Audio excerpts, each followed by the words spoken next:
Hello friends, welcome back to my channel. നിങ്ങൾ ആദ്യമായിട്ടാണ് എൻ്റെ ചാനൽ കാണുന്നത് എങ്കിൽ സബ്സ്ക്രൈബ് ചെയ്ത് തൊട്ടടുത്തുള്ള ബെല്ലൈക്കൺ പ്രസ് ചെയ്ത് ഓൾ ഓപ്ഷൻ കൊടുത്ത് ഞാൻ ഇടുന്ന എല്ലാ വീഡിയോസും നിങ്ങൾക്ക് നോട്ടിഫിക്കേഷനായി കിട്ടുന്നതാണ്.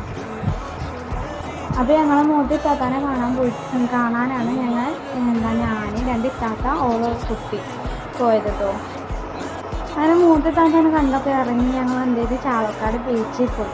ചാവക്കാട് ബീച്ച് പോയി ഷെസാപ്പിക്ക് പിന്നെ പറയണ്ടല്ലോ, അവൾക്ക് പിന്നെ നമ്മൾ വീടല്ലാണ്ട് എന്ത് കണ്ടാലോ നടക്കണം, കണ്ട സാധനങ്ങളെല്ലാം വേണം. അത് ഞങ്ങൾ പോപ്കോണ് കഴിച്ച്, പിന്നെ ഉപ്പിലിട്ടത് കഴിച്ച്, അതിൻ്റെ അടുത്ത് ഓൾക്ക് ഒരു സ്റ്റാർ ഉണ്ടല്ലോ, മാജിക് സ്റ്റാർ, അത് മേടിച്ച് കൊടുത്ത്. അങ്ങനെ പിന്നെ കടലിന് പേടി ഉണ്ടായിരുന്നില്ല, ഇപ്പം ഭയങ്കര പേടിയാണ്. ഞങ്ങൾ തിരിച്ച് വന്ന് മുട്ട ബജി കഴിച്ച്, പാനിപ്പൂരി കഴിച്ച്, അങ്ങനെ എല്ലാ സാധനങ്ങളും കഴിച്ച്. അത് കഴിഞ്ഞ് ഉമ്മാക്ക് വീട്ടിലേക്ക് കുറച്ച് പൊരിച്ചടി മേടിച്ചു കൊടുത്തു. ഇത്രേ ഉള്ളൂ. അടുത്ത വീഡിയോ ആയിട്ട് കാണാം.